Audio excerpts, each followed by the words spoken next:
Afternoon, ladies. Yeah, sorry about this. I don't do this lightly, but I've got a doggo here with a severely fractured tooth. Oh god, it looks nasty. So he's down at the vet today under anaesthetic, getting it extracted, and that means I can't be here to do the lesson. So apologies for that. But we can still make it work. I'm going to make this quick as possible, partly because I've got a chili con carne cooking at the moment, and also because I don't want to bore you to death again. Elizabeth Tolley tells me that to make the best chili con carne, you put a bit of dark chocolate in it, which I'm giving it a go, but I'm not sure how it's going to turn out. But here we go, yeah, it's really just a lecture. This is the sort of thing you're going to have to deal with all the time at university, so this is a little taster of that. Some guy rambling on, or some lady rambling on for an hour. This won't take an hour, while you take notes. So yeah, good practice for university, ladies. We're going to look at Act 3, Scene 2. I mean, I could spend probably the rest of the year talking about this scene, because it's a big one. It's the one that you looked at the other day and made some preliminary notes on. Probably not very good notes. I'm joking. I'm sure they're good notes. But we'll go over it to just add to your notes, maybe, because there's a big one. If there's time, we'll look at Act 3, Scene 3. Act 3, Scene 3. If there's time or if you can bear it. But. Here we go. It's the Sephiroth. Remember that from watching it the other day? I tried to make Imogen McQueen sing it, but she wouldn't have it. Very, very, very good singer, Imogen McQueen. But yeah, this is the scene where they have at the start this really buoyantly, harmonically domestic scene in the Duchess's bedchamber, and at the start everything's just wonderful. You know, they're making these sort of saucy jokes about Antonio. Yeah. And the producers of a Sam Wanamaker production have that song at the beginning, just to highlight that sort of domestic bliss. There's a really key detail in the Duchess's first bit of speech here. I wonder if you can spot it. One word there shines light on a big, important symbol. Oh, we'll come back to that in a bit. But yeah, it's a big scene, this one, ladies, because it's where the Duchess and her bedroom, big scene for her bedroom, because it's invaded by Ferdinand and his poniard waving his dagger about. And she learns what he has learned. She learns that he knows about the fact that she's married and she's got children and all this sort of thing. And second to that, it's also important because she gives the game away a bit to Bossler, says something that maybe she shouldn't, and tells him that her husband is Antonio. Bit of a boo-boo. And it's a very much a climactic scene because her actions lead to her downfall for the rest of the play. It does not go well for the Duchess from here on. Has it gone well for her so far? It's gone pretty well. She's married, she's got children. But it does beg the question, what is Webster highlighting about the Duchess in this scene? Flaws. Mistakes. She makes mistakes.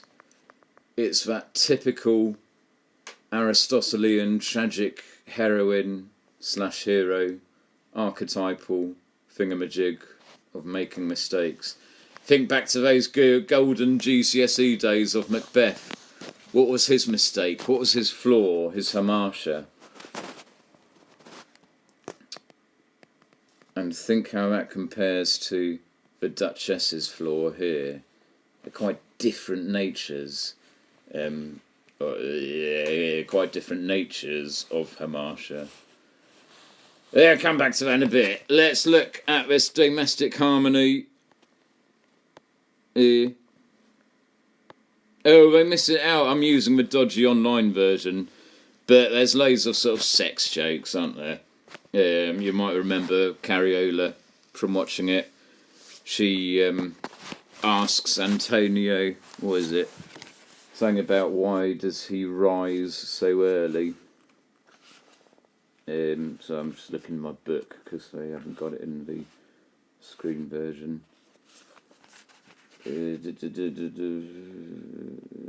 Wherefore, still, when you lie with my lady, do you rise so early? Special emphasis on the rise. It's naughty, isn't it? Yeah, it's all a bit.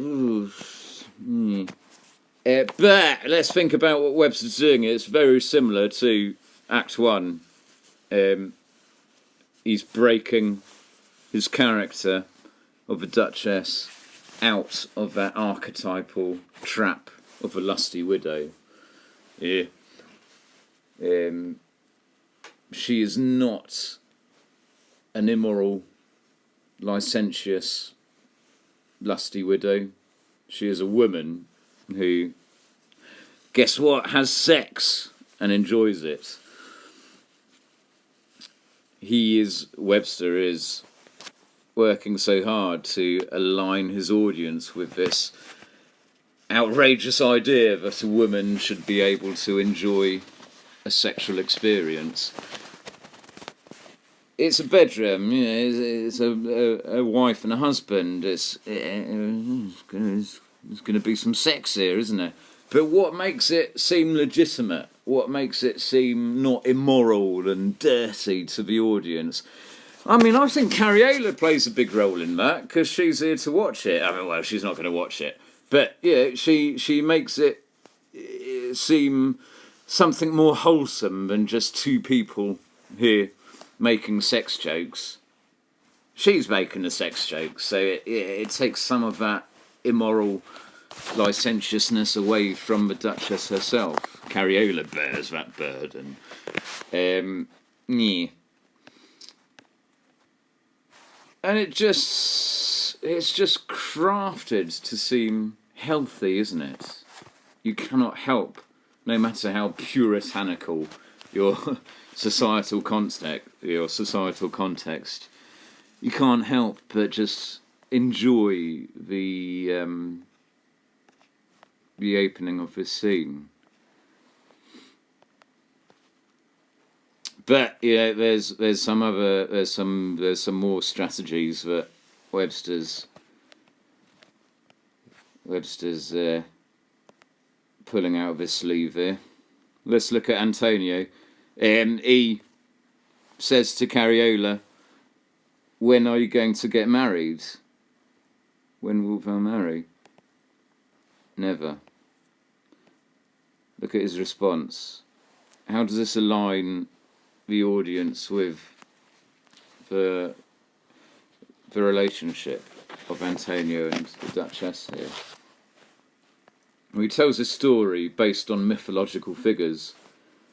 It's basically about some women who refused to get married and they were turned to stone. And there's some women from myth who did get married and they were also turned to stone, but better stone than the women who didn't want to get married. Stupid story, who cares about it? But yeah, it's that Renaissance humanist thing, isn't it? Antonio is drawing upon the classics, the ancient classics. It appeals to that Renaissance humanist streak in the contemporary audience. It aligns them with Antonio. It inspires their admiration for Antonio. So it's all about alignment here.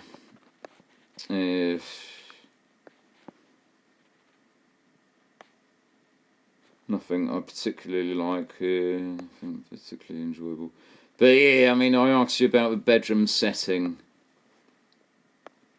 And it's so important for the whole thing about sexual agency, blah, blah, blah. But it's also important for Ferdinand. Ferdinand, the patriarchal... the patriarchal oppression of a female here is not just of her political agency, her political power, it's of her personal space as well.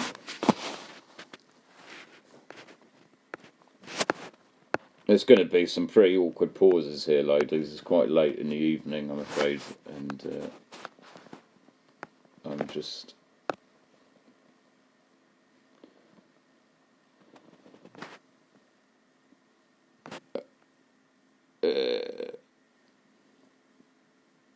What is it that Webster's drawing to the attention of the audience about the Duchess?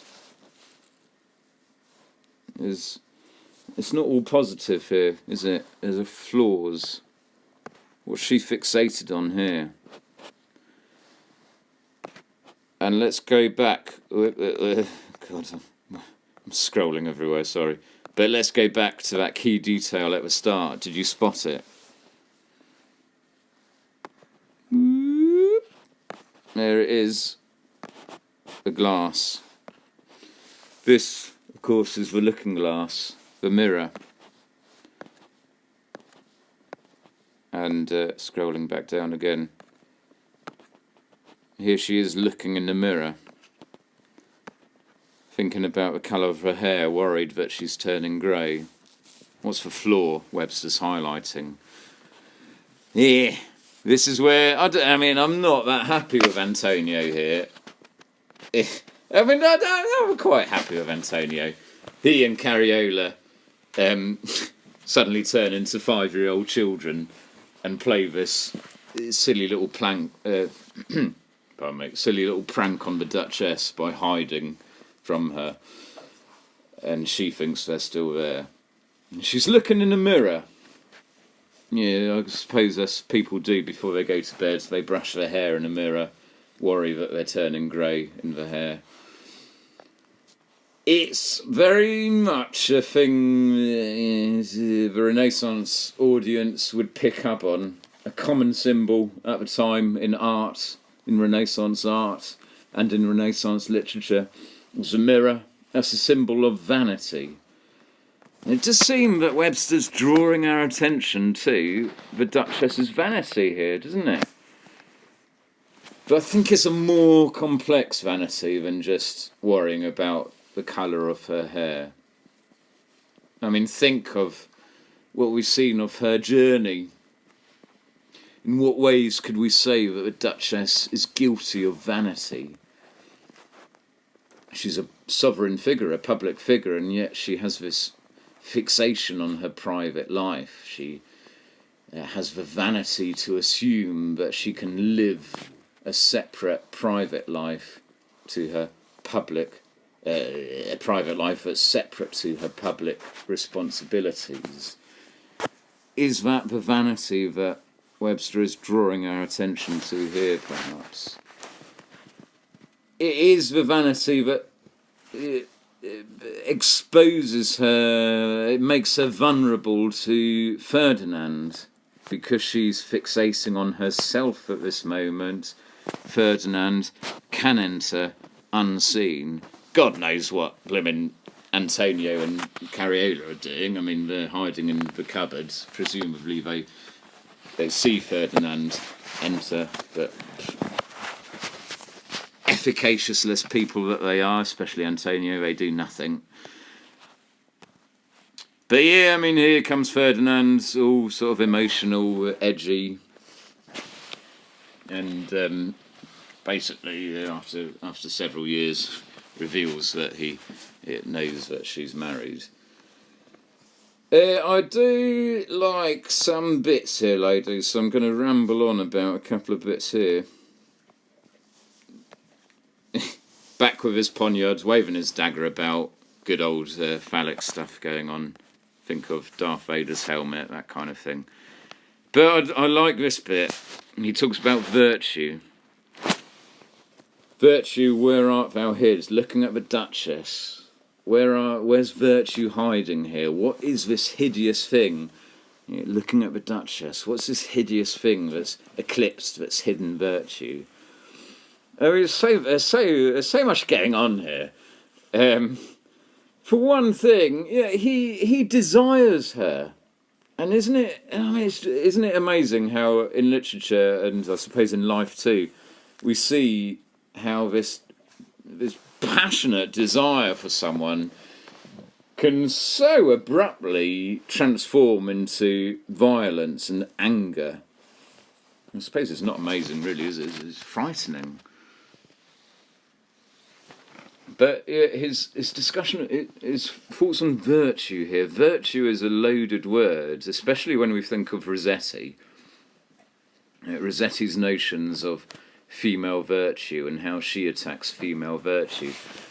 I don't know if it's chronocentric, but virtue is a hard word to separate from female. Yeah, female virtue. They not go hand in hand. I think Webster's doing that thing here of putting the most unpleasant attitudes in the mouths of the most unpleasant characters. Ferdinand speaks here, does he not, of a female virtue, of an expectation that the female will be loyal and subservient to the desires and whims of the male, and that virtue here has gone because the Duchess has escaped the grasp of Ferdinand's expectations.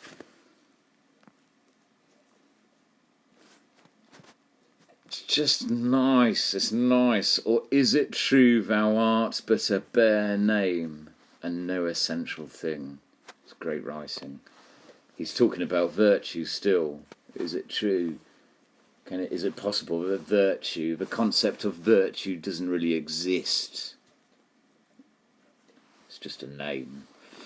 I really like this because I think too that could also refer, apart from to virtue, could refer to the Duchess herself. Is it true that you, the Duchess, are nothing but a name and no essential thing? Is it true that you can be nothing more than your name, your label, your status? You're not entitled to be a being. You're not entitled to be a thing. You are the Duchess. Yeah, you are the student. That's who you are. You can feel it, can't you? There's something really philosophical going on there. Ferdinand, I mean, he's an interesting guy. Yeah, we talked about he's the incestuous one who fancies his sister. But Webster does a great job of developing his characters over the play. And Ferdinand starts to speak with insight, with wisdom. And I kind of think there's wisdom there. Anyway,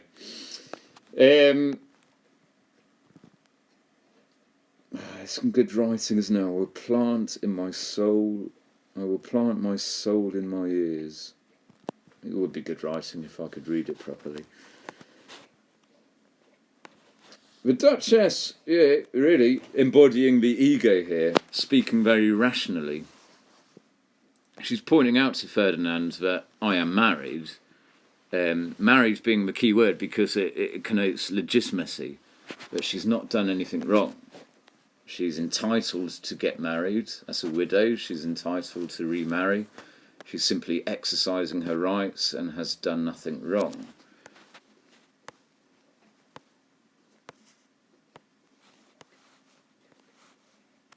Ferdinand, blah, blah, blah, emotional stuff.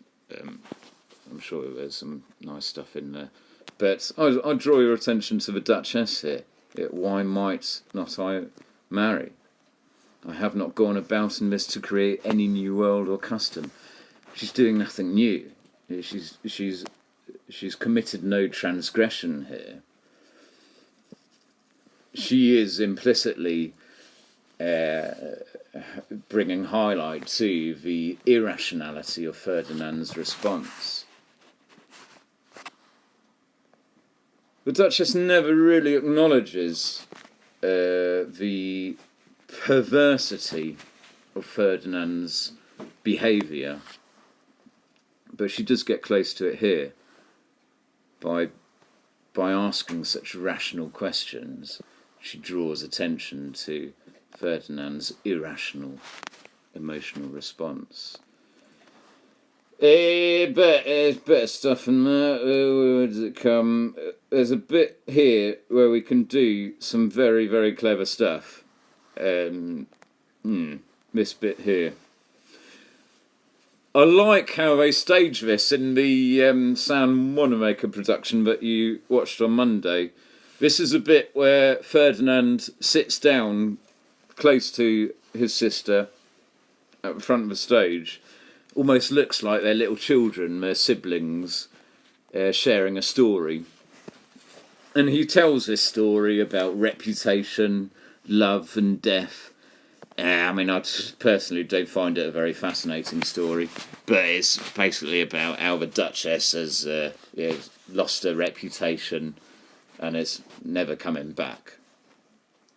Emma in the other group was talking in quite an interesting way about how you might align reputation, love and death with the three siblings, or how this story that Ferdinand tells is a kind of microcosm of the whole story of the play.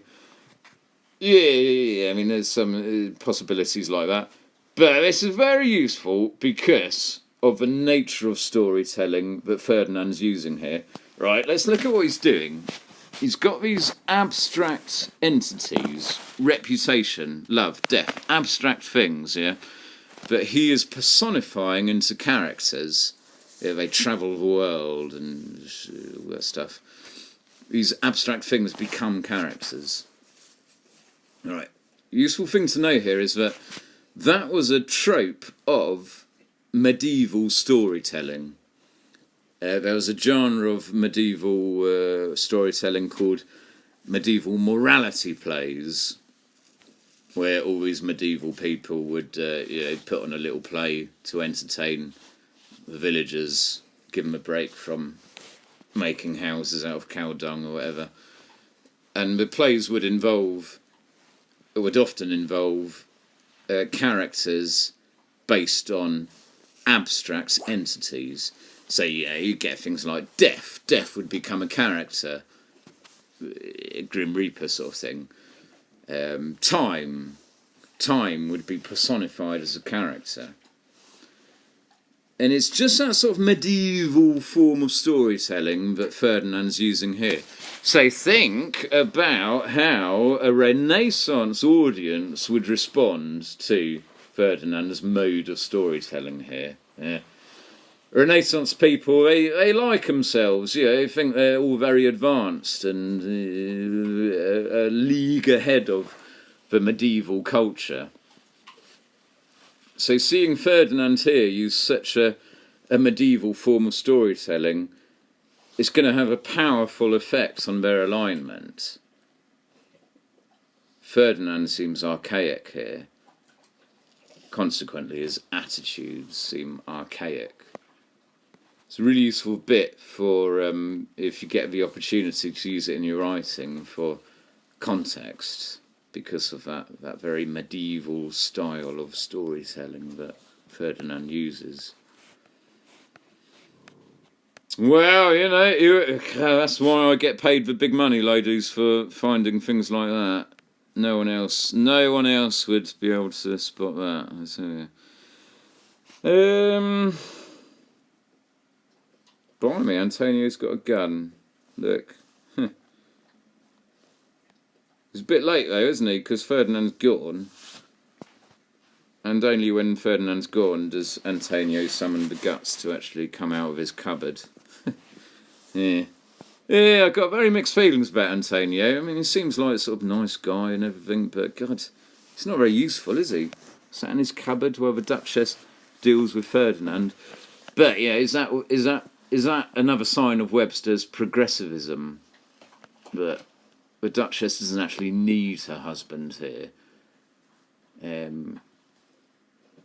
or Antonio coming on stage while Ferdinand was there would take away from the Duchess's agency, etc. But yeah, God, I'm blabbing a bit, so let's speed up.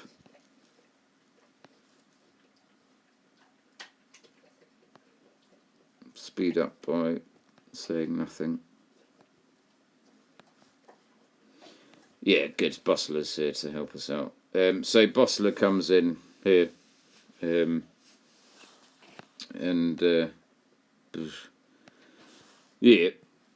it's a good moment for the Duchess, the female, being the efficacious one, the one who does things. Yeah. She's not the passive, subservient female. She's the person who's actually doing stuff here. And look how quick, oh blimey, didn't she think quickly? She comes up with a story that Antonio has dealt falsely with me in his accounts. She's saying here that Antonio, her steward, has cheated her out of money. Why is she saying that? Well, she's saying that because she knows now that Ferdinand's in danger. That Antonio's in danger. Ferdinand is aware that she's married and had children, so she's got to protect her husband and her children. And she's basically saying, oh, look, this guy, Antonio, what a scumbag. He's cheated me out of money. I'm going to kick him out and send him away. It's all a cover-up just to give Antonio, an excuse to get far away. But Bossler, crafty devil, says in an aside, this is cunning. He seems to sense that the Duchess is being cunning here, that she's scheming in a similar way to himself. Nice. So, we get a bit of an odd bit, really. Well, this isn't too odd, but the Duchess speaks to Antonio and says, yeah, I love it, she's leading stuff. She's the... Well, she should be. But yeah, she's telling him what to do. You've got to go to Ancona, someplace in Italy. Take the kids.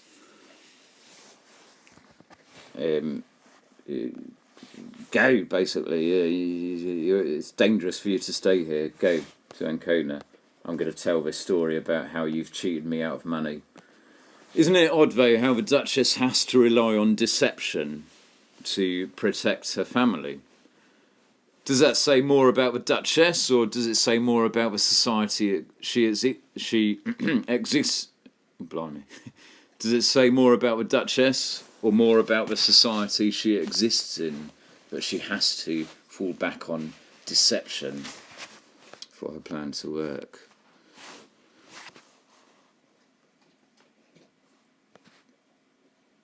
Public.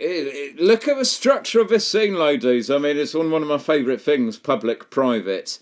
It flits back and forth between these private moments between the Duchess and Antonio and these public spectacles where the Duchess dismisses Antonio from her court, gives him the boot, basically, sticks her heels up his...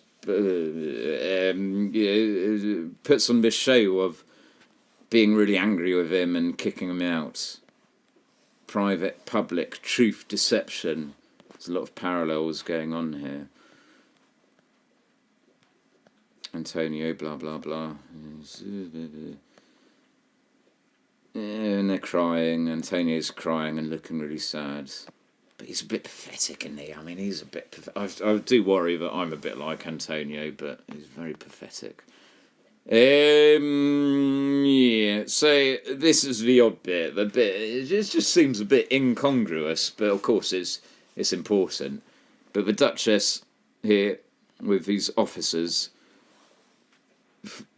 for some reason, asks their opinions on Antonio. It's a useful bit for Webster because he can do his old critique of Jacobean, courtly, sycophancy. These guys are suck-ups. They're sycophants. They really just want to tell the Duchess what they think she wants to know say that she'll, give him something nice, or they're suck-ups. And look at it, they're quite, to be fair to them, they're quite creative suck-ups. They think of nasty things to say about Antonio, which they don't really believe, but they think it's what she wants to hear. Sycophancy. Webster satirically attacking the sycophancy that was so renowned in James I's court. Nice example of satire, that bit there. But this is a juicier bit, this is a more important bit when the Duchess, look at that commanding tone, leave us. Wow, very Emperor Palpatine-esque. And turns to Bosler and says, what do you think, Bosler? Bosler's never one to be upstaged with the insults, is he? So he really goes to town on the insults here. And actually, I think in terms of finding quotations, this is quite a good moment for quotations for Bosler, because it does show off his rhetorical dominance. I like that phrase for Bosler. Bosler doesn't have much dominance in the play. His status is low. He's subject to the Cardinal and Ferdinand. He's not really a dominant character, but rhetorically in speech, he is dominant. You might argue his speech is more powerful than the Cardinal's, more powerful than Ferdinand's. And there's some good stuff here for his rhetorical dominance. He talks about these officers, calls them rogues. It's quite hard to deconstruct this, but he parallels these officers with a bear in a ring. All right, you might be familiar with the common Elizabethan Jacobean era entertainment of bear baiting. Bears, they'd have a stirrup or a ring riveted through their nose so that they could be guided around on a rope or harness or whatever. So really, as Bosler's saying, isn't he, that these officers, they can't think for themselves. They don't have any independent thought. They're led about on a rope tethered to their nose. But what about this, blimey? Would have prostituted their daughters to his lust. Oh my God, Bosler, go easy, mate. An attack on their low moral fibre, clearly. That these officers would be willing to sell their own daughters to his lust. Who's his? Is it their own lust? Or is it the bear's lust? Either way, it's pretty vehement. Rhetorically, Bosler is boss. Ola. Excuse me, sorry. But yeah, it's true, isn't it? Bosler is boss of the rhetoric. That was quite brilliant, actually. Yeah, Bosler is boss of the rhetoric. And Bosler wants to talk about Antonio. So he talks about this poor gentleman, poor Antonio, poor because he's been booted out by the Duchess unfairly. The Duchess is acting here. I think she's testing Bosler, testing his opinion. Wants to see if this is someone whose opinion she can trust. So she pretends that she keeps up this pretense that she's angry with Antonio. Antonio's not poor. He's amply filled his coffers. He's got rich by cheating me of money. Bosler does a couple of useful things here. One, he's again making use of mythological references.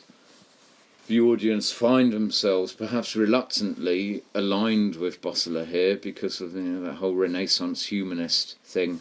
Bosler, our esteem, or the contemporary audience's esteem of him is raised simply because he is drawing upon these vital ancient classics. we don't like his Machiavellianism, but we do, or the contemporaries do, like his knowledge of the classics here. I like this bit though. Let me show you what a most unvalued jewel you have in wanton humour thrown away. Does it remind you of anything? It reminds me of the language that the Duchess used in Act 1 when she spoke about diamonds are more valuable when they've passed through more jewellers' hands, or something like that. Yeah.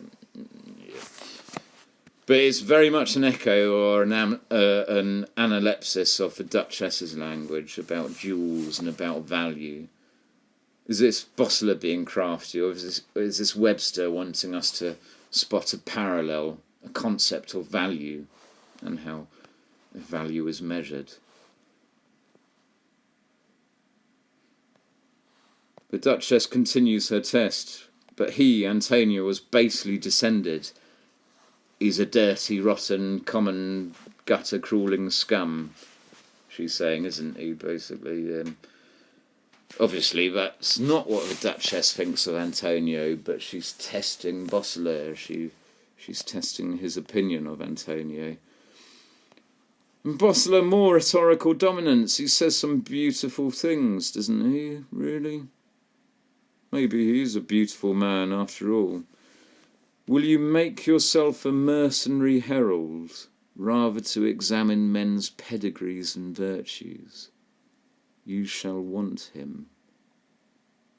God, it's beautiful, isn't it? But yeah, I mean, it's quite clear there, isn't it? He's upset that she should judge a man's pedigree, a man's breeding, a man's class before a man's virtues. I find it really interesting how Bosler uses the same word, virtue, as Ferdinand used. It may just be my bias, but I think the way it's used there, virtue, has very different connotations to how Ferdinand uses it. Ferdinand's is full of expectations of behaviour. You're virtuous if you behave in this way. Bosler's use of virtue here, it's the only measure of a person's worth, their virtue, their goodness. And then I get this weird thing where I start liking Bosler. I feel, oh God, I feel like this emotional connection with him. And I think that's what Webster wants, really. This is where Bosler's transformation really kicks off, his moral metamorphosis. He was that stock archetypal malcontent character, but God, he's becoming something beautiful. Yeah, maybe I'm getting too carried away, sorry. Let's push on, because I've taken too long. Blah, blah, blah, blah, blah. You render me excellent music, the Duchess says. I like what you've been saying about this man, even though I've been saying he's a dirty, gutter-crawling scumbag. She's truthful here. The power of the truth. It's a dangerous power here. She tells the truth. And it's catastrophic. What kind of world is this Webster's painting where the truth is deadly? But what she says there leads to her death. It's tragic. It's a tragic world.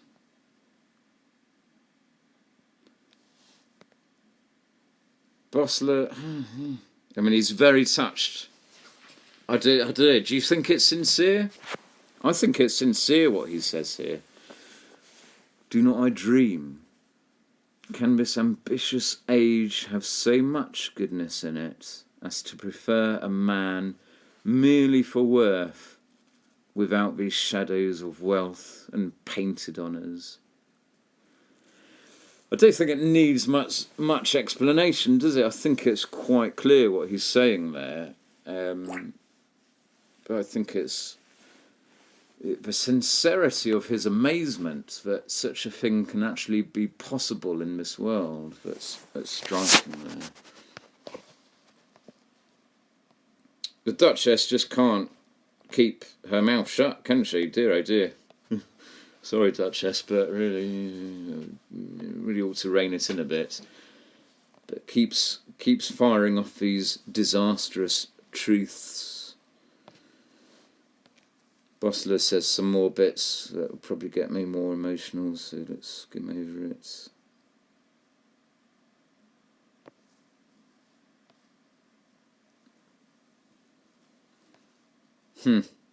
Oh, damn it. Beg your pardon. Sorry, ladies. 1 moment. I mis-scrolled. I just saw an interesting bit there. The Duchess commanding Bossler. Naively, ignorantly assuming that she is the one who has agency and power here. I think we've really got to consider that question. What flaws is it that Webster's highlighting about the Duchess here? Because there are flaws, aren't there? I mean, look how she's babbling away here, telling all her precious secrets that she's kept so tightly for years, giving them to one person that she really shouldn't. What do we call that flaw? Is it naivety? Is it trust? Is it a naive trust? I suppose I'd call it that, a naive trust. Okay, so let's look at this AO3-ishly through the lens of Aristotelian tragedy. Seems like Webster's painting this hamartia in the Duchess of her being naive, naively trusting. Think of the other tragic heroes or heroines, you know.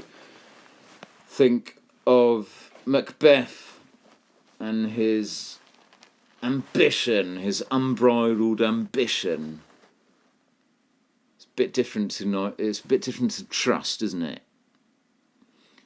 Think of that very common hamartia of hubris, of pride. The Duchess's hamartia is, I think, a much more moral hamartia. It's not really a flaw, is it, to trust someone? I think what Webster's really showing is the flaws of the society she exists in. This is a place, this is a world where it is a weakness to trust. Do we want to live in that world?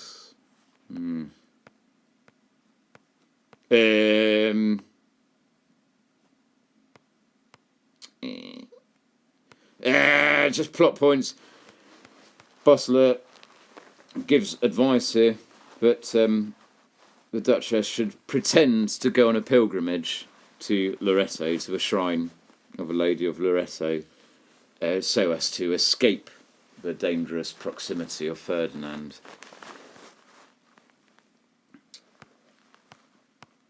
Cariola's not happy about this. She thinks it's dangerous to pretend with religion. I kind of feel like at least the contemporary audience would agree with Cariola there. But the Duchess dismisses her concerns.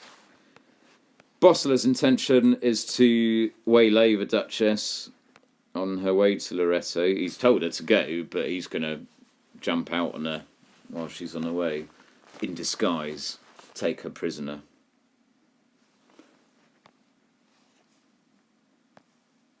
What else is I going to say? That's probably it. So, if you can bear it, ladies. Have I talked about peripeteia? Is peripeteia? Peripeteia. No turning back. What was the moment? What was the moment of peripeteia? It's quite obvious, I think, isn't it? It's her saying that man is my husband. It's the giving of knowledge. It's the trusting. Anyway, God, I'm definitely waffling too much lately. So I'm going to shut up there. If you can bear it, I'm going to also post a very, very short one on the next scene. It's going to be really short.